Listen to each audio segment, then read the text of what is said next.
ग्वालियर से 80 किलोमीटर दूर एक निर्जन पहाड़ी पर मैं उस डाक बंगले के सामने खड़ा था, जहां लगभग 70 बरस पहले मैंने बचपन के कई साल गुजारे। नीचे आसन नदी बह रही थी। यह चंबल की सहायक नदी है। यहाँ से कोसों दूर तक न कोई बस्ती, न घर, न तब था, न अब है। डाक बंगला भी लगभग उजाड़ सा है। मैंने झांक कर देखा, कमरे में धूल भरी थी, शीशे टूटे थे, कोई फर्नीचर भी नहीं था।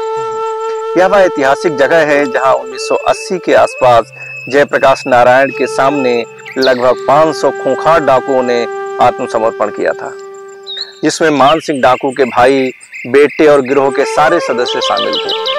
तहसीलदार सिंह, माधो सिंह आदि डकैत इन्हीं में थे। लेकिन मैं इस जगह को डाकुओं के लिए नहीं बल्कि मावासिया के लिए याद करता हूँ, जो निहत्था शेर से लड़ा था।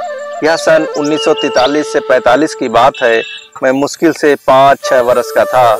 मेरे साथ यहाँ सिर्फ मेरी माँ, पिता और छोटी बहन सुमन रहते थे। एक चौकीदार भी थे, भीमा।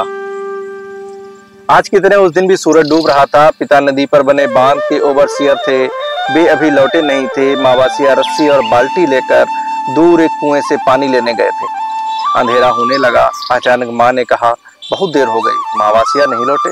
मावासिया गैंगमैन मजदूर थे।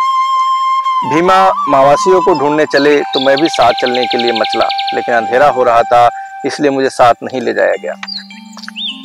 भीमा कुएं के पास पहुंचे तो वहां सन्नाटा था, कोई नहीं। एक बाल्टी थी, दूसरी बाल्टी गायब थी, रस्सी कुएं में लटक रही थी। भीमा को खटका हुआ, जोर से आवाज लगाई, मावासिया? तो कुएं में से आवाज आई, हाँ मैं कुएं में हूँ। मैं रस्सी पकड़ लेता हूँ, तुम उसके सारे ऊपर आ जाओ, भीमा ने कहा। मेरे साथ शेर भी है। अरे मावासिया ने कहा, पानी कितना है? भीमा ने पूछा तो मावासिया ने बताया, कमर के ऊपर है, शेर पानी में डूब गया है, लेकिन मेरा हाथ नहीं छोड़ रहा। तुम दोनों कब से कुएं में हो? जब से आया हूं, बस तभी से। यह सुनकर भीमा ने कहा, घंटे भर से शेर डूबा है तो अब तक मर गया होगा, तुम अपना हाथ जोर से खींचो। मावासिया ने हाथ खींचा, उसकी 3 उंगलियां शेर के मुंह में ही रह गईं। बाद में मावासिया ने बताया कि मैं कुएं में बाल्टी डाल ही रहा था कि अचानक झाड़ियों में हलचल हुई। चौंक कर देखा तो सामने शेर था। ना तो मेरे पास कोई हथियार, ना आसपास कोई पेड़। भागना बेकार था। मुकाबला करने के सिवा कोई चारा नहीं था। मैंने झपट कर खाली बाल्टी उठाई और कुएं की घिर्री जिन 2 पत्थरों पर रखी थी उसके बगल में खड़ा हो गया। शेर ने जैसे ही मुझ पर छलांग लगाई, मैं घिर्री वाले पत्थर की आड़ में हो गया। शेर का सिर पत्थरों से टकराया तो वह कुछ पल के लिए निष्क्रिय हो गया। तब तक मैं भागकर कुएं की परिध के दूसरी तरफ पहुंच गया था।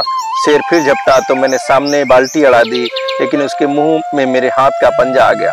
अब तो मरना तय था, लेकिन मैंने पहले से ही सोच लिया था कि आगे क्या करना है।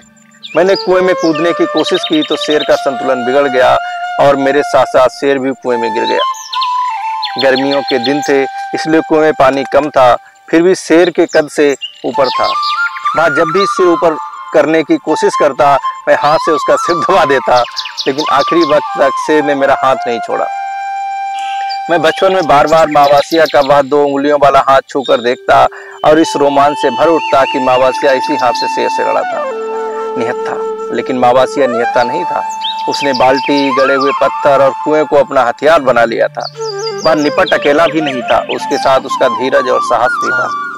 उस दिन शायद 27 जुलाई 2011 डाक बंगले के सामने एक अधेड़ ग्रामीण लाठी लिए खड़ा था। उसने बताया वह चौकीदार है। उसने अपना नाम शायद प्रहलाद सिंह बताया था। मैंने पूछा, तुम भीमा को जानते हो? उसने कहा, वे तो मेरे नाना थे। मैंने भीमा के 3 भाइयों के नाम बताए।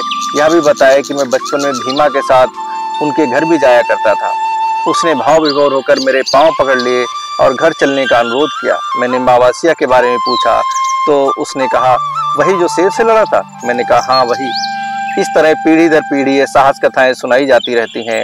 उस दिन मेरे साथ गए नव भारत ग्वालियर के पूर्व संपादक सुरेश सम्राट भी चकित भाव से इस कथा को सुन रहे थे। शायद वे समझ पा रहे थे कि क्यों मैं मुरैना से 40 किलोमीटर दूर इस सुनसान जंगल में बार बार आने की जिद कर रहा था।